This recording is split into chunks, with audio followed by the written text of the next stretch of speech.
So, welcome. Today I will be showing you how to make a functional inside rounded room. Most of the tutorials on how to make rounded rooms are based on the round decks, which is actually one that I used over there. But it doesn't matter if you overlay debug items or you build the highest stone fence to make it look like a wall. It looks great, but it will never be counted as an inside room. So it will still give you trouble with seasons if you are trying to make a dining room or anything else like that. So I created the room on the bottom, which is actually an inside dining room. Of course, there are drawbacks to having an inside rounded room, one of which is this kind of inside rounded room. I'm not sure if there are others. One of them is that the furniture tends to look like it's disappearing depending on the angle you are looking at it from. And a second one is that you have some phantom shadows along the walls. Um, you could, of course, just go with a octagonal room and then pretend it's a round one. Um, However, I do really like the look of this, and I'm pretty sure that if you have some packs and you have some glass dividers, it could look even more awesome. I only have base game, so I have to work with the very few options I have. This room in itself is completely functional. So the Sims can sit at the table, they can eat at the table, they can do whatever they want. And I even put in a door here, which is also functional. So he can move from here to the deck. The door works, it's perfectly fine. So now I will show you how to make a room like that. First you start by building your room. As you could see by the shadows, of course, it's an octagonal room, not a really round room, but we will fix that after. So for example, we built an octagonal room, and yes, we could build just a round room. It would also work. But I prefer to have like a half or 3/4 of a rounded room. Then the next step would be to try and get rid of the walls. As you can see, I used the largest wall height. This is because it is a requirement for you to hide some stuff, and the easiest way to do that for me is to just raise the floor, because I will have to use windows to get rid of the walls. So I increase um, the height of, I still have to use move objects. It's not gonna be as nicely finished if you don't. So there, because I don't want the edge on top to show, then I make the window smaller and I leave it at that. Here as well, I raise it, I make it smaller, and I leave it at that. I could, if I don't mind the pieces in between, just do it like this, overlap these, and try to fix those afterwards. This will give you the least amount of shadows here, and it might look the best. However, if you don't want that, like I did for this build, you could add another double one here. And then you would get completely rid of all the wall pieces and you will have a completely disappeared wall. So I will do the same here as well. I still have to make it smaller. There. It's not completely gone. Now it is. Okay. So now that I have disappeared 3 of my walls, I want to lift the platform to cover the windows. Okay, there, windows are gone. Yet this is not a pretty sight, of course. So there are plenty of ways to cover this up. One way would be to just build a platform around it, integrate the room and the deck. There. And then do whatever you want with it. However, I wanted a rounded deck, and you cannot use a rounded deck for this. Yes, I deleted my window by deleting that deck. I'm sorry, I will just have to do it like this. Yeah, okay. So I wanted it to look round, and as you can see, if you take a rounded deck there, it shows you where you can build. So you can only build up to here, more or less, or otherwise it will complain. So you can build over there. You could build a wall over here. There.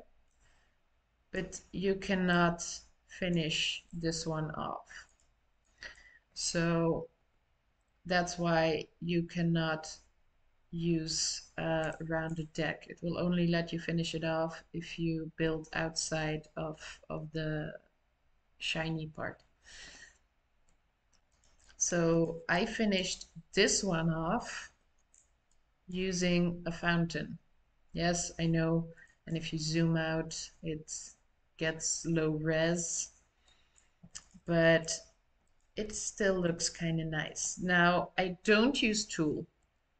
If you use tool, it would be easy to just sink it over there, but I don't. So I go to the floor below and I raise it. So you just have to see, you just have to guess a little bit where it has to be. It just has to be a little bit to the left. I often use 2 because it makes it easier for me to adjust. So I first have to make it bigger. Yeah, this is the right size. It was more or less there. It was more or less the correct height. A little more. Once you have 2, it gets quite easy because you just move one, take the other. Yeah, this should almost be correct. I know it's finicky, but aren't all fun stuff. Of course, I keep doing all of the weird stuff. Also, as I've shown in the previous tutorial, because you move this up from the basement, it does remain functional. Like the Sims can just walk over it and you don't have to worry about that.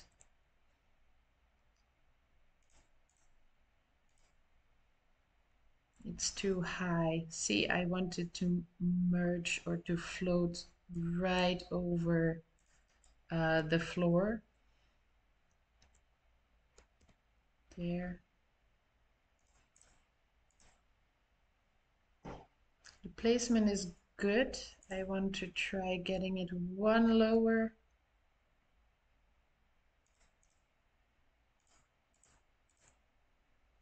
Okay. You can also see, like, if you increase the platform when it would go over. So I should be able to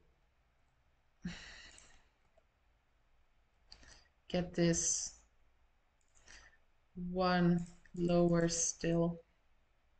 Yeah, as you can see, I used it there too.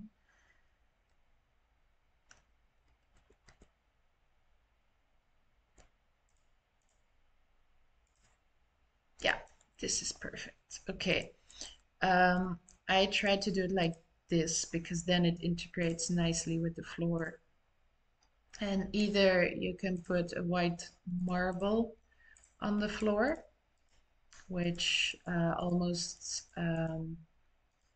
yeah, which nicely integrates it, or like I did, you put a contrast color, which also looks nice, but then you will have um, a much sharper view of the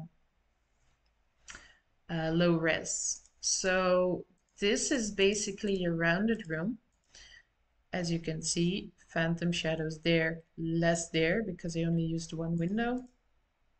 And this you can finish how you want. So I would use glass dividers if I had backs. I don't. So I use show live edit objects,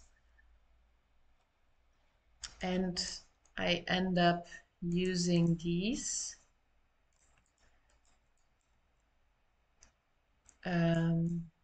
I enlarge them there, and they can be fairly annoying to use on the edge of your platform, as you can see. So your platform ends here, and around that point they get a bit annoying. However, you can always just temporarily build a platform on the outside as well. It will make them a lot easier to handle. Or you could use them outside of the platform there and just go with it. These are the small ones. You could also use the taller ones. There, double their size. There. And you can use those. But you might want to use the smaller version of those because otherwise they extend all the way to nowhere. And if you want to use these to properly finish off your rounded room, you want to use Alt and turn them to free place them, so you can actually pretend that this wall is going a little more straightforward. Then here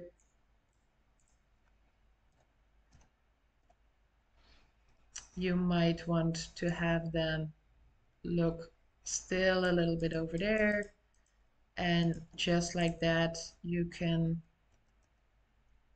finish off your room.